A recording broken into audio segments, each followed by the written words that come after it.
Roy Wood Jr. What's going on, Roy? What's happening, African? How you been, bro? Yeah, man. You know, it's been crazy how everyone's just been jumping into the show. And so I figured I'd start inviting people because otherwise I get surprised. And then, you know what I mean? It doesn't work out the way I would hope. Like, I figured I'll just tell people to come and then we'll have fun together. I mean, okay. I mean, that's not really why I was here. I just saw this table. I figured this would be a good place to set up this chicken sandwich. Are you going to eat a chicken sandwich? Are you eating Popeyes on the show? Yeah, And why are you doing it with a knife and fork? because there's cameras. You can't eat Popeyes the way I... All right. Come on. Anyway, let's do the headlines. Let's just don't chew loudly. All right. That's I all. got Don't you. chew loudly. All right, let's begin with a crazy story out of Texas. The junk in America's trunk. Texas is one of the many states where schools have been cracking down on critical race theory, which I actually agree on. Right? If black people want to learn about racism in Texas, they're going to have to do it the old-fashioned way, by trying to vote.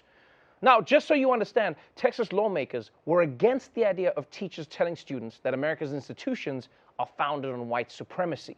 And instead, they're saying that if a class covers certain controversial topics, it must present all sides without saying who's right or wrong. And last week, one school official went beyond what the law even requires, telling teachers that being fair to everyone rarely does mean everyone. Make sure that if you have a book on the Holocaust, that you have one that has opposing, that has other. How do you oppose the Holocaust? Believe me, that's come up. I'm sorry, what? You can't teach the opposing view of the Holocaust. That's Facebook's job. Stay in your lane, teachers. And look, telling teachers to present opposing perspectives, regardless of merit, isn't just bad from an education point of view. I mean, it's making teachers do twice as much work, which is unfair. Like, you know what I think? If you're going to teach totally opposing views, then the classroom should at least have a teacher who's like the evil version of that teacher. You know, like you have a Mario and then you have a Wario. Kids, Lincoln was the great emancipator. Nuh-uh, that bitch got what he deserved. And I'll be honest though, I don't have a problem with teaching opposing theories for everything. You know, I just wish that they had this policy when I was in school. Yeah, you say I have homework, Mr. Davenport, but I say that's some bullshit. Who's to say who's right? Look, man, here's the bigger question.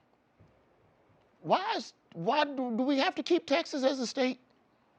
Why does every state have to be, like, remain a state?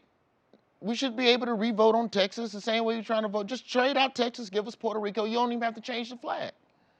You actually want to vote out Texas, Roy? What would we miss? If we lost Texas as a state, what would we miss? We'd miss Texas toast. Okay. Miss the Dallas Cowboys. Uh-huh. Beyonce. Uh-huh. And then that way, Texas will have their own queen. They might go with that, but I think you might start a war. You know when I really could have used some of this other side stuff? The spelling bee. Because if we're going to talk about who lost, who should have won, it's me, spelling bee. Central Park Elementary, 4th grade, misspelled coleslaw. I never heard of that shit. So how did you spell it? C-O-L-D-S-L-A-U, coleslaw. True story. Why y'all laughing? That's actually not bad spelling, to be honest with you. If you ain't never heard of coleslaw, so yes, we should rewrite history. I won the spelling bee. You know what they gave the white boy? Mountain. I heard of a mountain. You never heard of coleslaw. Hey, man. Go good with this sandwich, yo. I feel you there, man. All right, let's move on to a story out of China, the country hogging most of Asia. It was just discovered that China tested what's called a hypersonic missile that flew around the world, get this, in space, before landing back on Earth.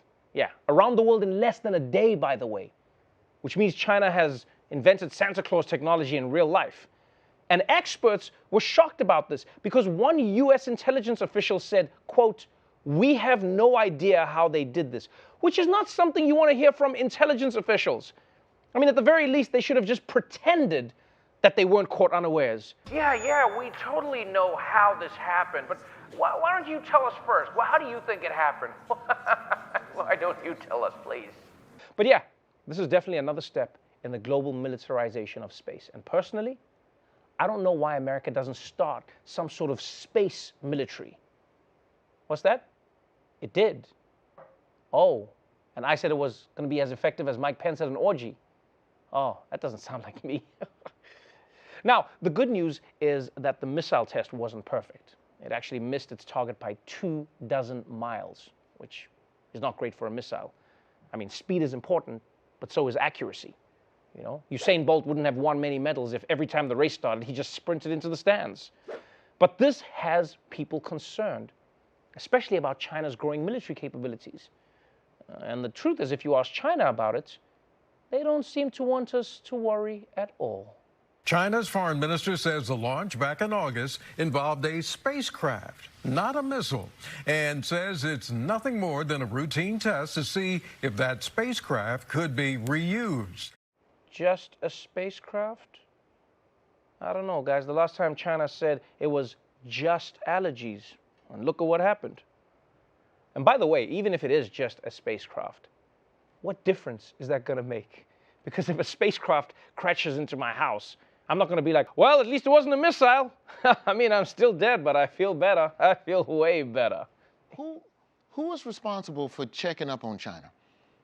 Like we need like Earth, we need like a better homeowners association. Because at this point, China's basically that neighbor that's always just shooting fireworks into the air and all that stuff. They're killing the game. Yeah, you can't behave like that though. Somebody got to say, hey, I don't know if y'all noticed, but China is shooting the missiles again. Can someone say something to China, please?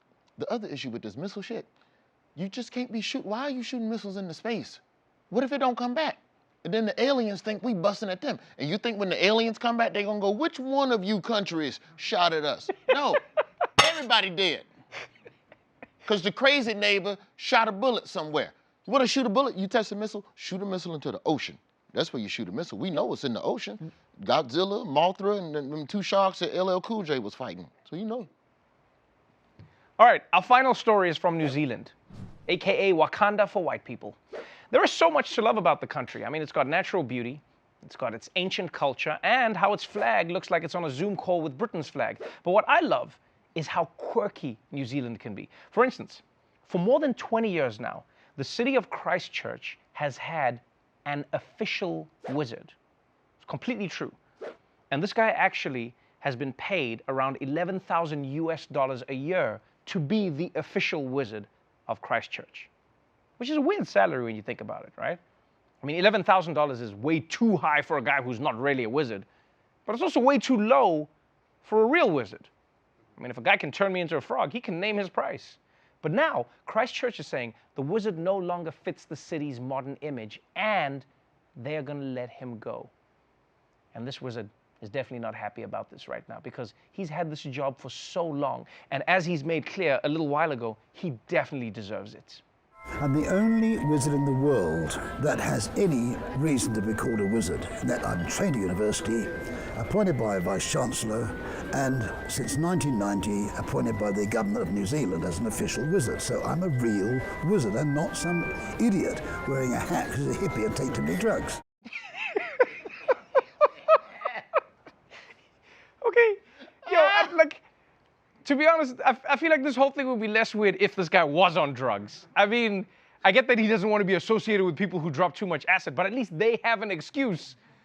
You know, and also I feel bad for the other wizard who's standing behind him the whole time. He's like, I'm not some burnt-out loser moron, like Doug here. How's it, Doug? Yeah, what a loser you are, yeah? You a wizard?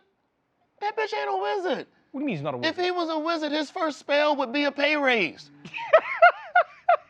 I make 11,000. 11,000. How you a wizard on food stamps? How you a wizard on food stamps? Broke ass wizard.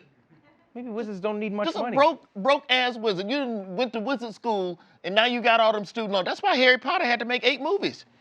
All them student loans. He couldn't pay them. Ain't no money in the wizard world. Wizard game, cold-blooded, bro. Is Lord of the Rings and Harry Potter, is that the same universe? No, Roy, it's not. What was I watching? Don't worry about it, man.